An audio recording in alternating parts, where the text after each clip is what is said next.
Episode 26, White Claw Wednesday. Welcome back. Yeah. Welcome back, everyone. Black cherry flavor. Ryan and I are both drinking right now. Definitely just got some claw on the mixer. Cheers up, brother. I think it will be okay, hopefully. All right, well, here we are, and Ryan has. I think you should start off with the news. If you guys haven't heard already, I got engaged this weekend. Yeah. Plane flying over to congratulate Ryan right now. Exactly. Got a big They're so banner excited. up. It says, "Congrats, Ryan." Yes, Ryan got engaged, and I'm happy. We're there at the I was there at gathering. the engagement party. It was. I wouldn't call it a party. No, I mean it wasn't a party. 19 people in total. 19 people, including myself and my family. Dang, you had a head count. That's cool. Oh, yeah. I like that. What I really liked about it was everyone that I asked came. Everyone who I invited came through, you know. Which was really nice about it because goes to show you how excited we all were for this engagement. Yeah. Yeah. But it's nice to be able to talk about it, you know, on the podcast because the last couple episodes, you know, we knew it was brewing, but we couldn't talk about it. Yeah, so I must have told Frank. I mean, you've known for a while that I was going to propose sooner or later. Oh yeah, I knew it was a thing that was much rather sooner than later. Right. Because Sam had his ideas in a few years. Yeah. I knew it was like I was ready for you to tell me the news at any point. Yeah, I was ready for it, and that came from spending time with you and Amanda when you guys were living together in San Francisco. Right. So you had known that it was happening soon, but I mean, even before that, you obviously knew it was going to happen eventually. Yeah, yeah. But most recently, these past 3 or maybe 4 episodes, I think the first time we brought Sam on is when we talked about it. Oh yeah. And I was like, oh yeah, it's something's in the works. I don't know the plan officially. Yeah. And then it must have been maybe 2 episodes ago where we kind of just sat down after, and I told you the whole plan and stuff like that, and. And then Frank, last episode, I don't know if you guys caught this. Some of you probably did, but you were like, you asked me to do a favor. What's that favor? And then I was like, oh, let's talk after, And that is because, I mean, it's totally my fault. Don't feel bad. But that is because I was asking him to do a favor for the after gathering that we had. Yeah, here. the engagement party, yeah. And Frank was on tunes, and you killed it, dude. Thank you. You killed it the entire night. Thank you.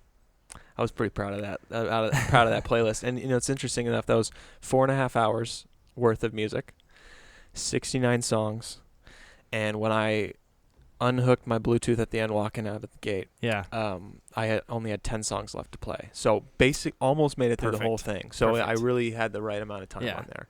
So I was happy with that, and I thought we had it at the perfect volume, And I don't know if you noticed, but every song was clean. It was clean. And Frank had some good stuff. I mean, it was Red Hot Chili Peppers was on. Yeah.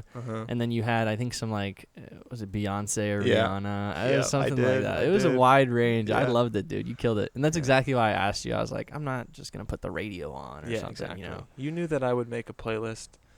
I would put my effort into a playlist. Exactly. This is actually the first party I've ever been asked to do a playlist for, and I've always wanted to. Well, you got some good rep now. Yeah, I do, and I wanted to last year when I lived at the Hamilton place. We threw a 4th of July party in 2019, and I knew I was going to be moving out in a little over a month, so I asked Pete and Tristan. I was like, "Hey guys, can I do the playlist for the party?" What did they say? And they were like, "Oh," they gave me shit. They're like, nah, dude. We actually already got a little playlist going right now on Spotify." And then Pete's like, "Yeah, here, you can add some songs if you want to." And obviously it's Pete's just handing me his phone. Yeah. So I add a few songs. But when it comes time to the party, we end up running out of songs and then having to just start the playlist over. And in my head, I was just thinking, this would have never fucking happened if I would have just gotten the permission to do it. What did they have, 20 songs on it or something? Not enough. Yeah. So then we end up hearing repeats. And I'm like, this is why I wanted it, because I know how to do this. This is your fault. This is your fault. I know that I can time a party. I know the kind of party it's going to be. I know how long it's going to last. Let me make the playlist. Yeah. Yeah, so I mean, I guess since we're just on the topic of the party, I mean, do you want me to like run through everything? I mean, how deep are we going here? I mean, I'm just whatever you want to like. I mean, because it's like asking someone to marry you is such a huge thing, and it's one of those things that I remember on The Office, Jim mentioning how it doesn't matter like whether you know it's going to be a yes or not, like it's still like nerve-wracking.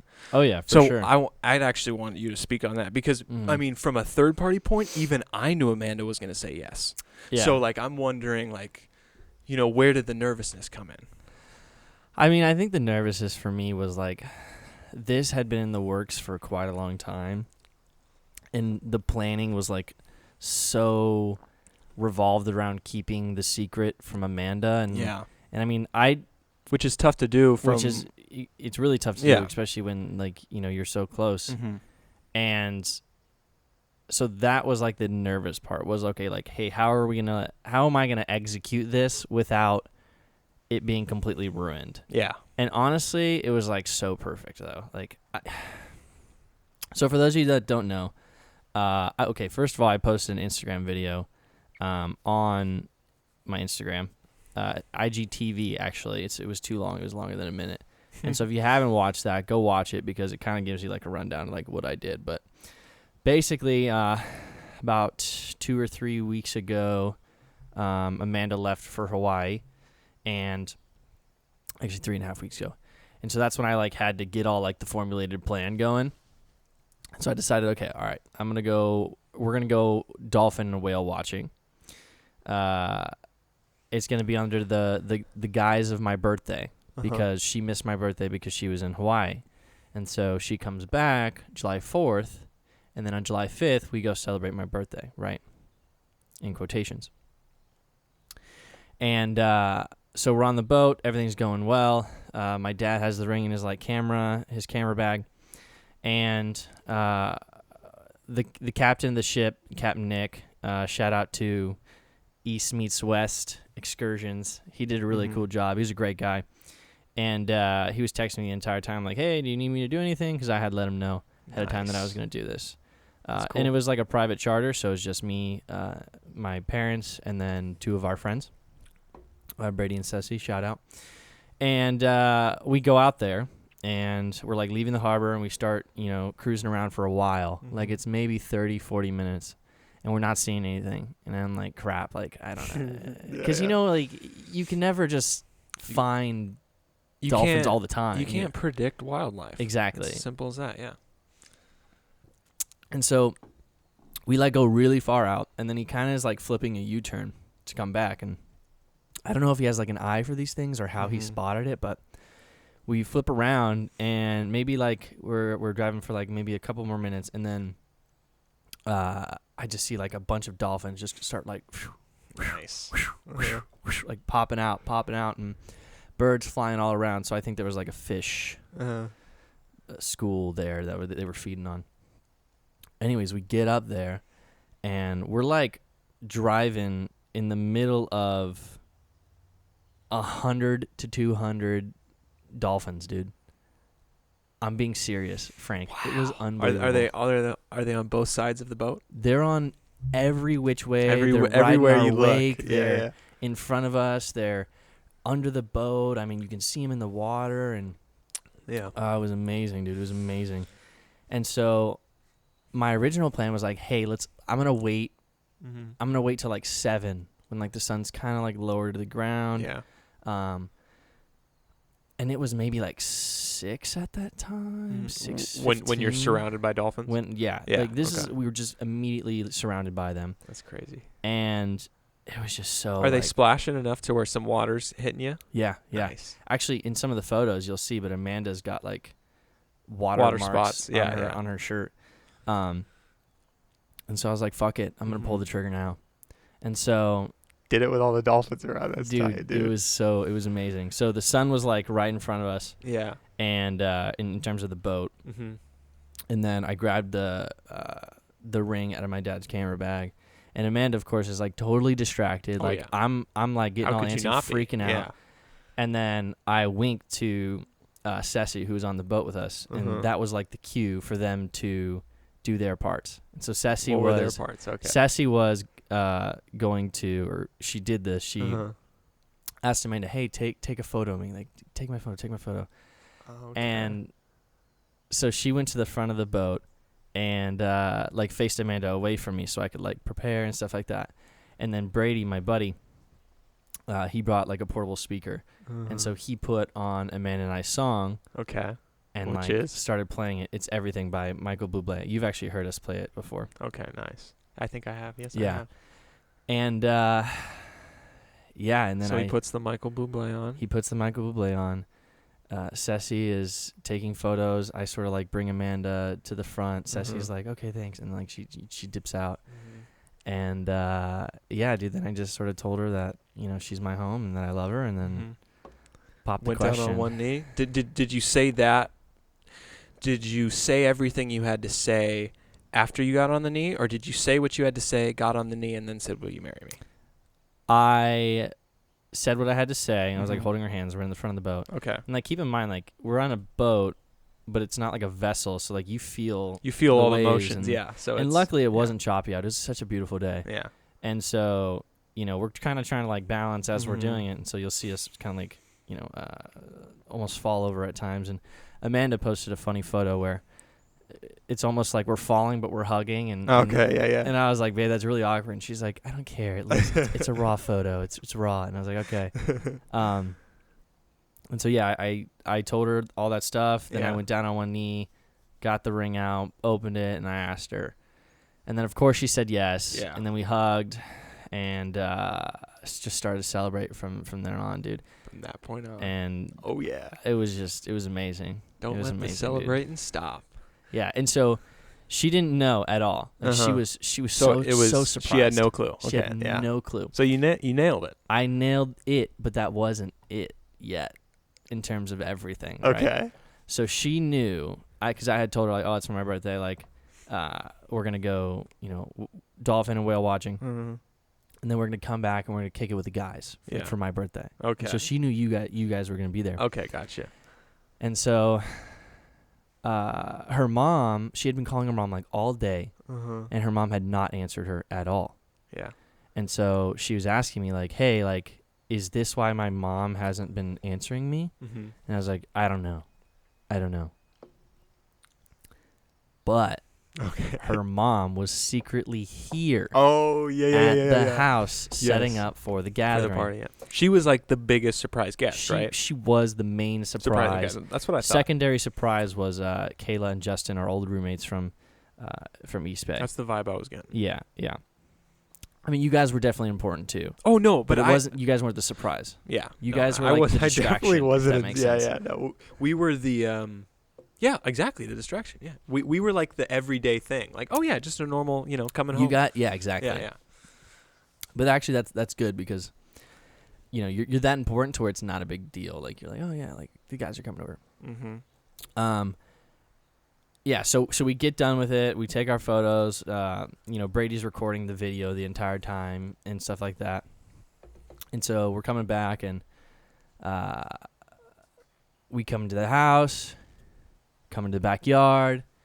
She's like, oh my God, amazing. Like, you're here. And like, she's super surprised.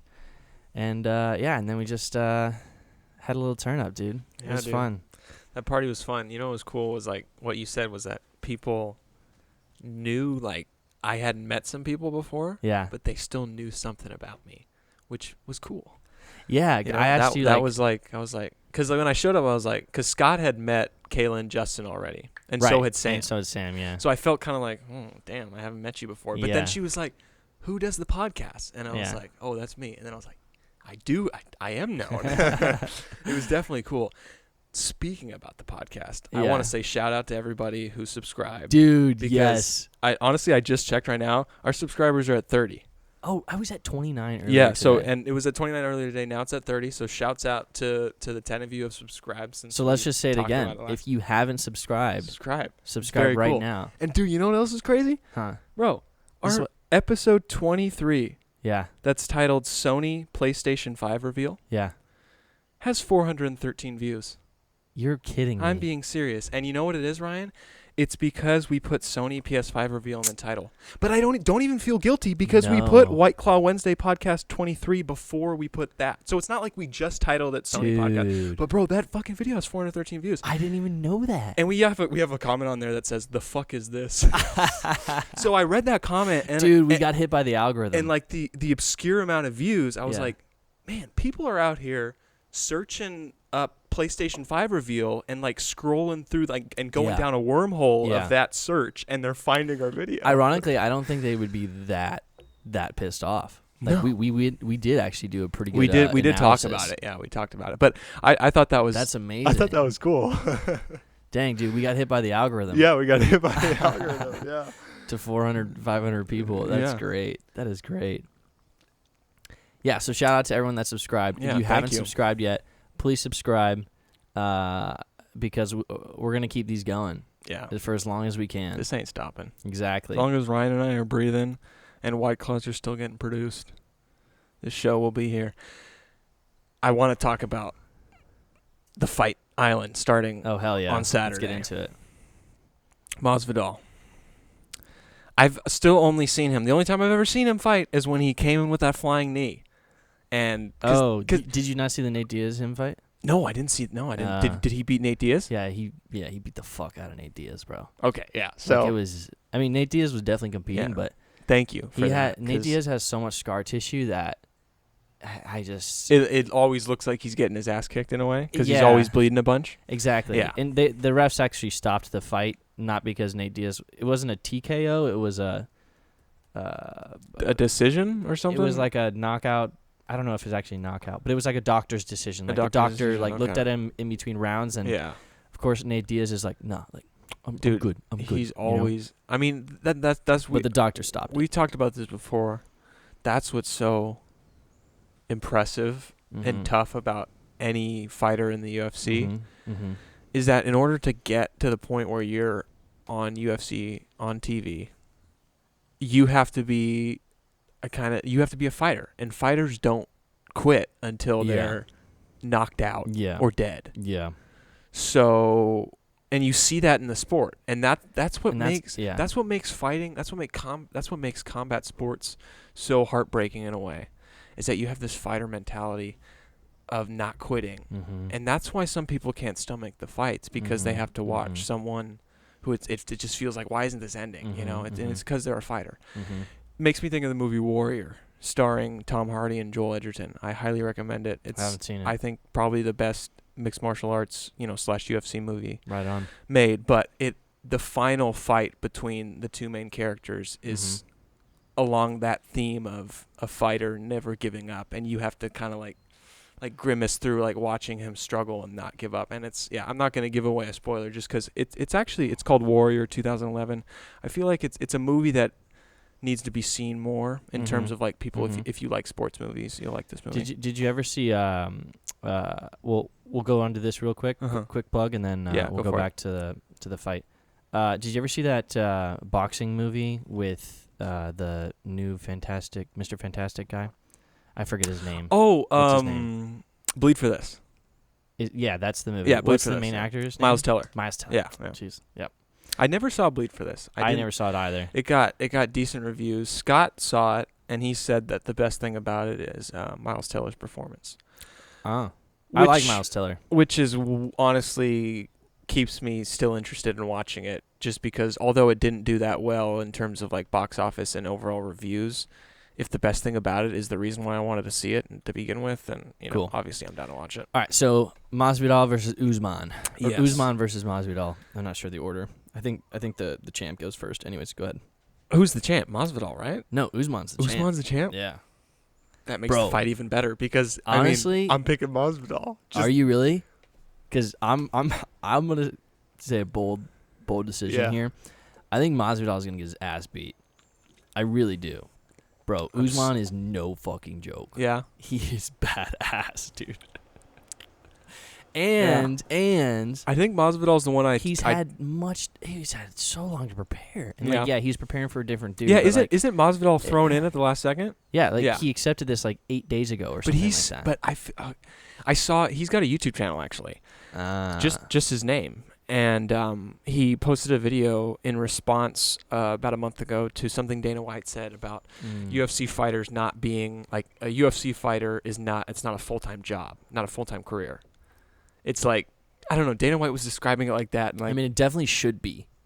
But he responded to that and said, like, that's bullshit. Like, I'm a full-time fighter. And now like all his videos are captioned like full-time fighter at the end. which kind of speaks to the whole fact that he's just jumping into this fight. You know what I mean? Wow. But no, Dana White did say that. I mean, I can't remember what he called, like, he starts the statement by saying, yeah, UFC fighting is not a career. And then he kind of goes on and says, like, dudes are lucky to get fights. And this kind of maybe this in kind the of UFC yeah. you are, because that's, I mean, it's the cream of the crop. Yeah, no, it's the cream of the crop. But I understand Masvidal's response in saying, you know, that's dumb. Like, I'm a full-time fighter. Yeah. And I'm sure he's got plenty of money. Yeah, and also, I mean, I just think of that knockout. Yeah. I can't get enough of that thing. That thing is unbelievable. And just the fact that, like, they were really talking shit on each other before the fight. Like, they were really going at it. I wish that I kept up with that fight when it was happening. Oh, I didn't. I saw the knockout, and then I went back, rewatched everything, and then I was like, what? I unfortunately didn't see that knockout live or know about, like, any of the build-up until after it all happened. But looking back at it and just seeing that attitude that Masvidal has, like, when that fight's starting, he's just kind of, like, casually, like, leaning against the cage. Like, he's just, like, he's sort of, like, he's looking, like, chill. And then the fight starts, and he just comes off the cage and just flies with a knee. The flying knee, bro. It was like, I was like, oh my. And then he also he gets 2 just clean shots on right in his face. Masvidal does. Fuck, dude.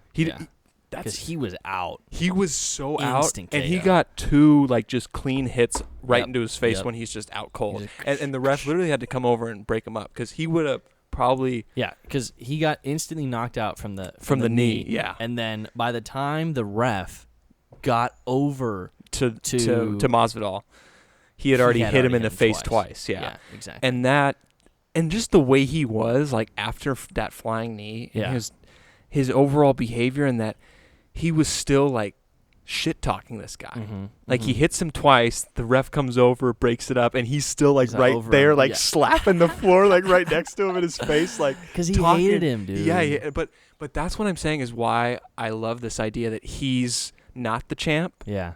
Because he's got this attitude that's so, I mean, and the attitude's and the attitude is is shown in the way, you know, he's captioning all his videos full-time fighter now. You know, it's like he's giving him a current, like, he's sustaining a middle finger to the guy who runs his league. Yeah. Like, that's how badass he is. Well, that's why I think he is a full-time fighter, is because he actually has, like, that personality.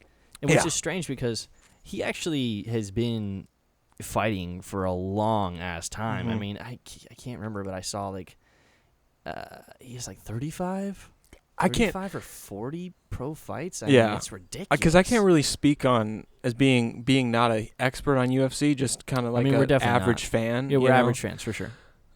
It seems like he's been a recent phenomenon. Recent in terms of the publicity, but yeah. He's always been kicking ass. Yeah. But he's never been this good. Like,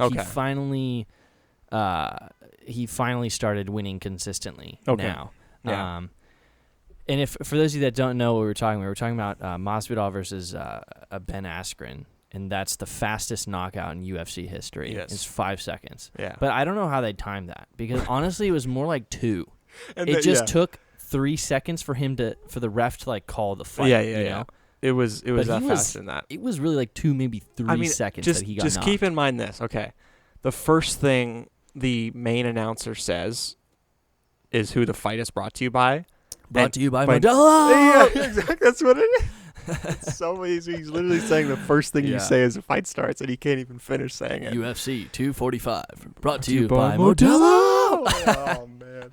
Yeah, if you appreciate knockouts, look that up, because it's pretty wild. There's some YouTube videos that they put together, these beautiful compilations of Ben Askren talking shit, and Ben Askren, like, you know, I haven't looked up much like about, like, I haven't actually seen, like, the videos of the shit talking. I just know there was shit talking. Yeah. Have you seen enough videos of shit talking to have a feeling of, like, who was, like, shit talking in more of like a not gonna show up way. I mean, you know what I mean? Obviously, it's easy to say that now, you knowing who won. Yeah. But I still think when people are shit talking, sometimes shit talking can come across as like you're lying, like you're actually scared. I'll say this: with Ben Askren, it felt forced. Okay, it felt like he was like really, really trying to like shit talk, and like Masvidal was really just not about it. He was just like, "Bro, come that day, like I'm gonna beat your fucking ass." Like he was just straight up like mad dogging him. He's like, "If I see you at Whole Foods," this was after the fight. He's like, "If I see you at Whole Foods, like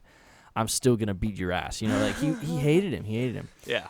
And yeah, I mean, we should get back to the other thing. To the fight happening this Saturday. Current fight, Masvidal versus Usman. That video of them like walking right by each other. I sent you that. Yeah, today, you sent. right? I saw that, and like that. Literally, okay. So it's on Instagram. I think it was ESPN MMA, and I think it was SportsCenter. Maybe SportsCenter. Yeah, I think so. Maybe both. It could be.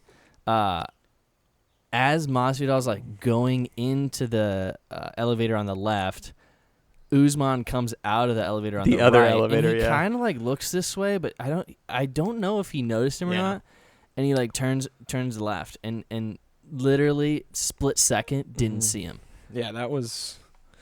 And I was like, dude, how you can't hype this up even more. Like that situation. And then the top comment was rewind the simulation. I thought that was funny. Rewind the simulation. Yeah. Yeah, I agree. Yeah, because it almost feels like a movie moment where you're following one fighter, and you adjust that just a little bit. Yeah.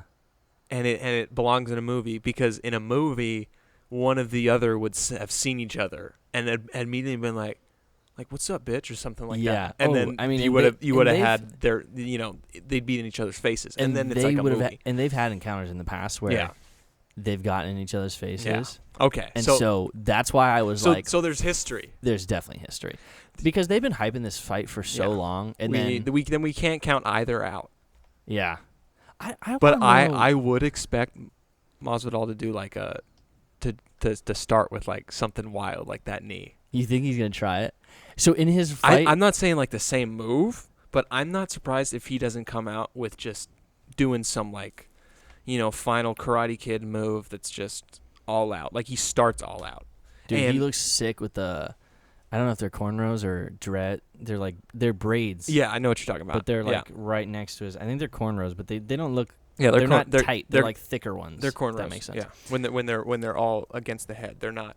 They're not loose. Yeah. He looks so sick. I think with so. Those.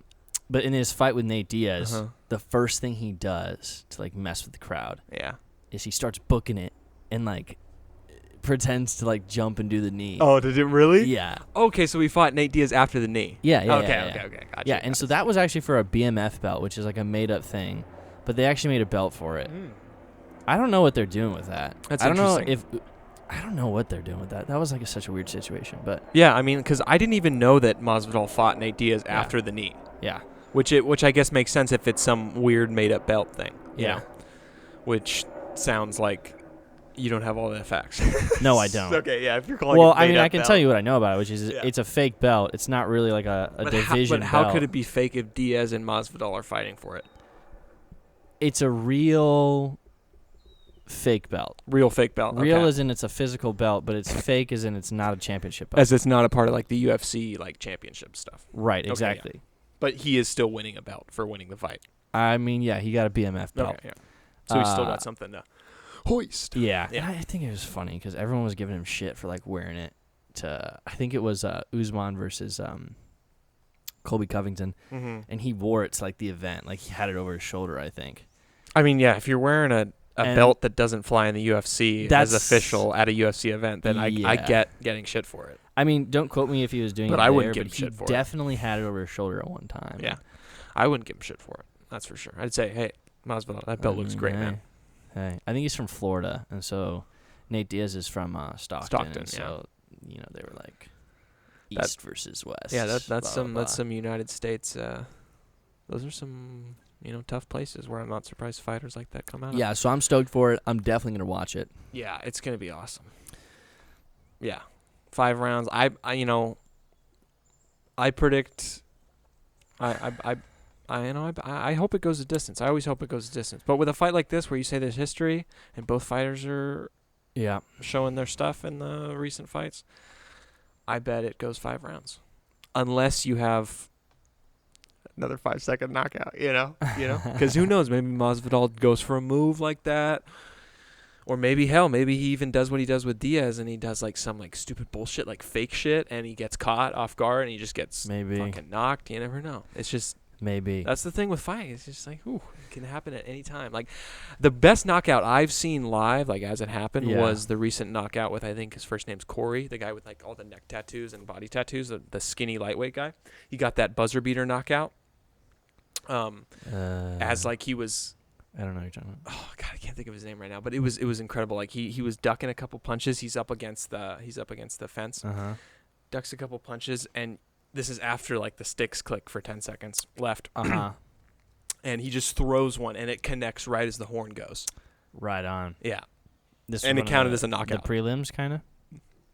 I think this was a co-main event. It was a co-main event. Like this is a big fighter. Like you definitely recognize him if you saw him. Hey, right on. Scott's FaceTiming me. That's funny. You still have him as Lucky Charm? Third time's the charm, Scott. I do. There you go. I do.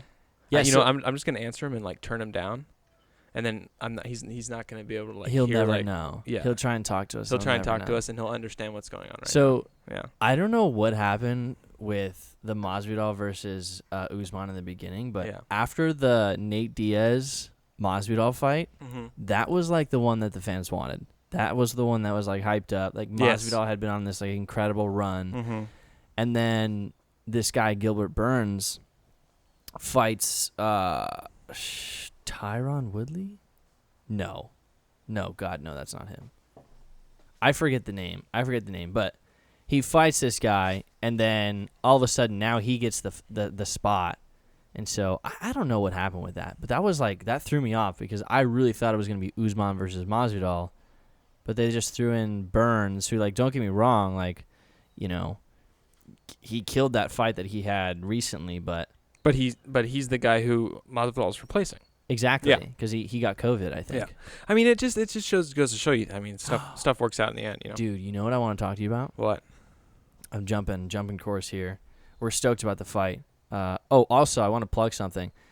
UFC has been doing a ton of free fights lately. They'll post it to their YouTube channel. I've been noticing that. They've been doing like what was the cool one lately?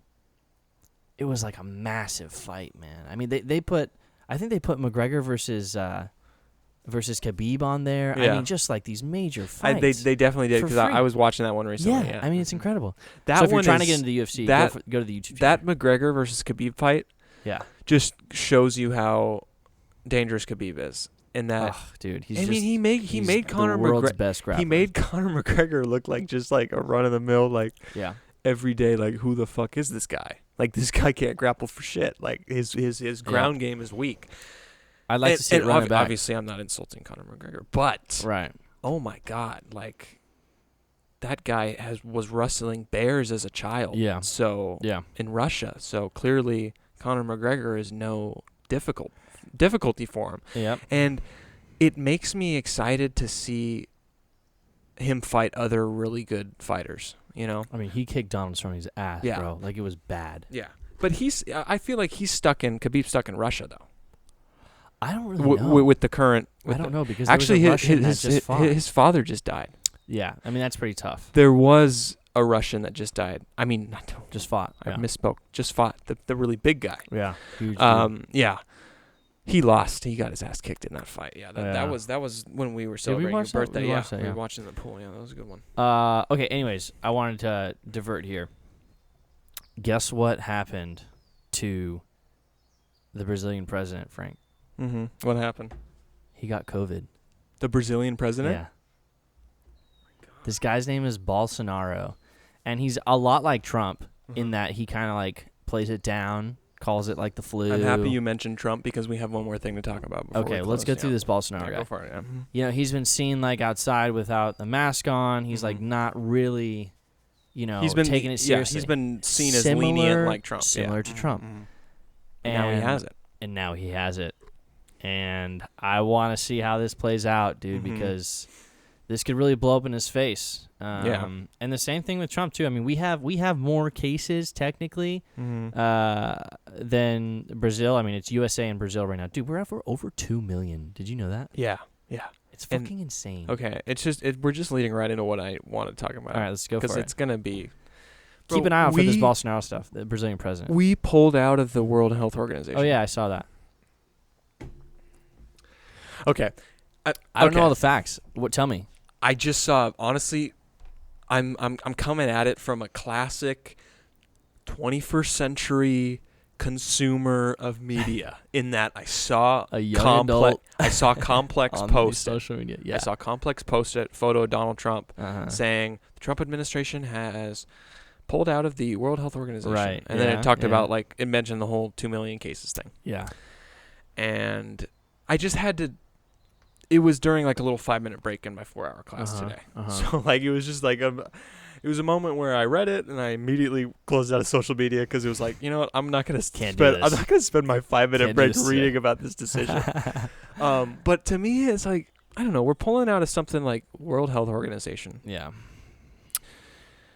Is that it? Just it feels like we're just saying like, all right, fuck it, let's ignore it. Yeah, I don't know. I mean, I don't know. That's what that feels like to me. Because I saw that too, but I wish that it's concerning. I wish that where I got it from gave a little more information. Like I mean, same here. They didn't give me a lot of information. What is the reasoning behind it? But when you think about it, when there's something as like big picture as World Health Organization, it looks and bad. The United States is just pulling out of it. Yeah, it feels very much like. Here's what's scary about it. It reminds me of when he pulled out of that whole Paris Treaty thing. Did that have to do with like global warming, right? Okay, yeah. So early on in his, he did that like immediately. Yeah, that was one of the early things in his presidency. Because he told freaking Ohio that they're gonna do clean coal, which is, I can't believe he said that and people took him seriously. Anyways, yeah, but he mentions that he pulls us out of the Paris thing, and then that's sort of. To me, the administration saying, okay, we don't believe in global warming. In just a general broad sense. Yeah. Which is scary in like a long-term sense, Like, in a personal, you think about that personally, you're like, okay, we don't care about global warming. That doesn't affect me, but it's probably going to affect my kids, my grandkids, whatever, so on. It's a problem that's like a future problem. And future problems are simply there to make you worry for a few minutes. They're not like actual issues that are running into you in the current moment. You know what I'm saying? I get you. But now we have today what happens in that we pull out of the World Health Organization during a pandemic where there's this virus that's going around that's basically causing us to not have fun, not enjoy the things that we consider fun. Yeah. And to me, now the reason why my nervous, it actually makes me kind of upset when I read what I read today compared to what I read a couple years ago with the Paris thing, is that the thing today, that's now problems. Right. Like we're ignoring now problems. Like a couple years ago, we were ignoring future problems, which I can get by with because there's going to be another president in however X amount of years with a different viewpoint. But with what happens today, now we're ignoring current problems that are affecting you, me, everybody. So that makes it scary when now we don't care about now. It feels like we don't care about now in a general sense. I get what you're saying. I wish I wish I was given more details on this, Yeah, no, I mean, because that's why I keep saying everything in a general sense. Right. And because if I can play devil's advocate here, I don't want to jump to conclusions and say this is stupid. Like, why would we leave? Because I really don't know. But there has been talks about, China funding the WHO and the WHO being really lenient towards China. Oh, and okay, I mean, you just see it with the wet markets, really, the WHO just allows these, if China's really a part of the WHO and all these other countries are, and it is just a breeding ground for all these diseases and viruses, right? And all of a sudden now we're like, oh, like they're amazing, they're this, they're that, like the WHO. It's like, I mean, what? Like we should have prevented this, you know? Like, and then we have the CDC, which is our national sort of like disease control, the United States disease control. Right, that's correct, yeah, right? Okay. Yeah, I mean you're playing a great devil's advocate right now, Ryan, because I'm just saying I don't know. No, like, no, I don't know, but there's two arguments because like because they fucked up. The points basically. you're making are bringing down my concerns. That's what I'm saying. Is if we have this World Health Organization, and if they are responsible for overseeing places like China, then like they're lenient with China. We go back to the very beginning of this whole thing where Right. we have someone doing something like eating a bat. Yeah. Like, and so can we get some WHO agents into those areas and be like, hey, let's get this food out of here because this is nasty. Exactly. And so that's I think why maybe the Trump administration was like, F them. We've been giving them a ton of money. And it makes like, sense because the Trump administration hates anything. China, it seems like. They go back and forth. They go back and forth They between do. hating China and liking China. They do. Sometimes there's negotiations. Sometimes it's this is all China's kung fault. flu. Yeah. So exactly. I don't understand. Because I there's T-shirts out there that say Chinese flu. Or the Chinese flu, right? Yeah. So that kind of just lines up with the whole blame China thing. Yeah. Which honestly, I'm not for derogatory terms, but at the same time, it came from China. Like, let's just face the facts. Yeah, and when you have people who we have stupid people in the world, and when you have stupid people in the world, they'll take something, they'll take the origin, they'll find the fault in something at its actual basis. Right. Which when you're working with something as big as this, you know how kind of like, closed-minded that is to just say, oh, it's China's fault. You know what I mean? Yeah. That's the easy answer. Right. That it's the dude who ate the bat. That's the easy answer. Well, also, the administration is kind of trying to divert the blame. Like, South Korea, who's way closer to China and has way more interactions with them. Mm-hmm. I mean, they handle this like nothing. And, you could say, oh, they have a smaller population, they have less to manage. But, I mean, they really did the contact tracing to the best of their ability, and they stopped this super early on. I mean, they don't have a lot of cases now. Mm-hmm. And then, you have this administration who doesn't, I mean, I don't want to say doesn't give a shit, but just has not done a good job. Yeah. It has not done a good job at all. In fact, they've bottled it. And then you hear them saying things like that. And I'm saying them, but it's really the president saying kung flu and Chinese flu. It's like, okay, first of all, those are derogatory. And you're just trying to divert the problem off of you. But really, you guys are the ones that fucked this up. Like, if you listen to people in the beginning and, had a harder shutdown or maybe encouraged people to say, hey, stay home instead of saying it's just like the flu, don't worry about it. Yeah, exactly. Then maybe we would have flattened our curve. But instead now... Because now we have this uprise where people say, oh, it's like nothing. We're going back to normal. I don't give a shit again. Yeah. And you can say something about the protest as well. I'm not going to just, say that those didn't contribute to it. I don't know if they did. I would assume they did. But again, I feel as if the original reaction by the presidency, the Oval Office, aided the, uproar for those protests in the first place, right? So and those protests were done for a sense and for a goal of we have to.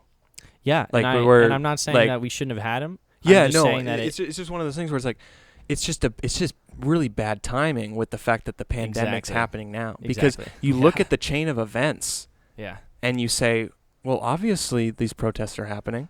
Well, the George Floyd killing was, I have never seen such blatant police brutality in my entire life. Well, yeah, exactly. So that was when you see that, when you see that moment, when you watch the 8-minute video, you understand that the protests that took place afterwards and are still taking place, although they may contribute to this pandemic that's currently going on, that's being pushed aside because when you're faced with death, you're not going to worry about some other thing that's going to kill you.